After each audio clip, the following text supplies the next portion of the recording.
Hey, what's up, everybody?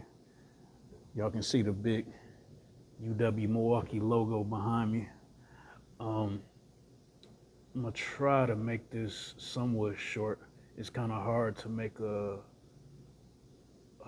album review short, but it was kind of unexpected. It's kind of crazy how people spam you their music when you're not really asking for it, and then it makes you not want to give their music a chance because you feel like they're just sending links to everybody. So what kind of happened this morning is the complete opposite. So I got a partner that goes by Slang, but his formal hip hop name is Slangston Hughes.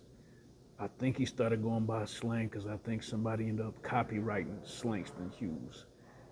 But if you know anything about, black history, Langston Hughes is very prominent in our culture. And we used to be in a group together. We only put out one EP, but a group called 1848 that I came up with the name for, which is the year that Wisconsin was founded. So there was like six of us in one group together. And I haven't seen him in a long time, but I forgot that I was subscribed to his YouTube channel. So this morning, I just see just a full 14 track album, and it's Slang. So I was way more interested to go in and listen to somebody that I know they get busy and I know they have skills, who didn't even beat me over the head with the fact that I get this album coming out. It's just there. So that's just like a little short way of telling, especially in today's climate with hip hop, is the days of just spamming your music to people is over with. You got to find a way to build relationships with people and they feel comfortable with you and they trust you. And then you can just put it out. And if they mess with you, they're going to listen to it. And just like I'm doing, I'm going to share it with other people. So without further ado, the name of the album is called Jay versus Jay. He's a big fan of Jay Dilla from Detroit, and his name is Jason. So that's why he went with that. I'll just highlight just 3 songs so that this review doesn't end up super long, because obviously he has 14 songs. The song called Cool J is almost like just a straight up tribute, like a autobiographical kind of song about Jay Dilla. And you'll love the beat on there. You'll love the way he delivers his lyrics on there. It's very old school, but it's also refreshing. And we don't see enough of that anymore, of kind of like when Nas did the unauthorized biography of Rakim. You don't see a lot of songs where you just straight up just praising somebody in hip hop that you looked up to. Then he has a song called Pops, where he's talking about dealing with the difficulty of his parents going through a divorce.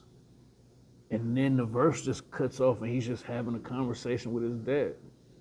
So, as somebody who grew up without my dad and my dad leaving me when I was 6 months old, that really hits you. That here's a black man that's having a conversation with his father on a track. It's just not something you see very often. And then we have a common friend from the mill who was also a part of that 1848 group by the name of Ted Frazier, but his given name is Teju, a very African name. And Teju was like a real good guy.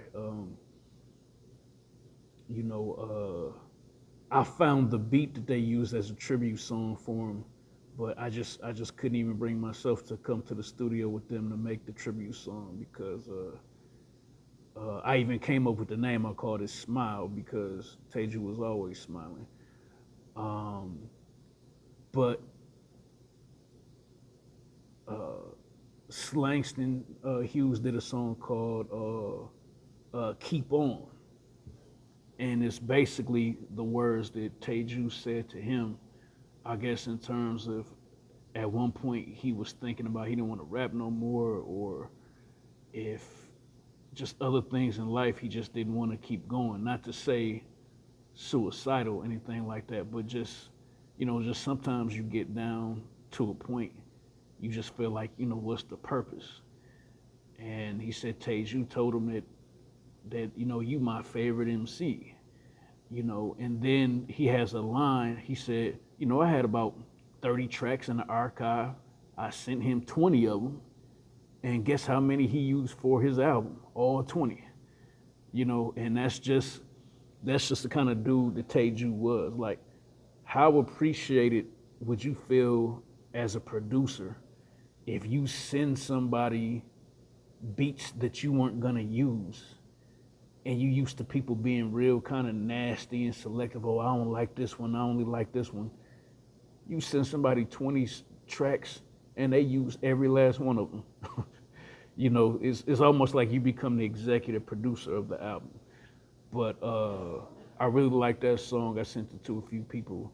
And then the outro song is called Victory, and that one has a real nice beat. So just overall, I'm gonna copy and paste the link to the album in this review so you can check it out for yourself.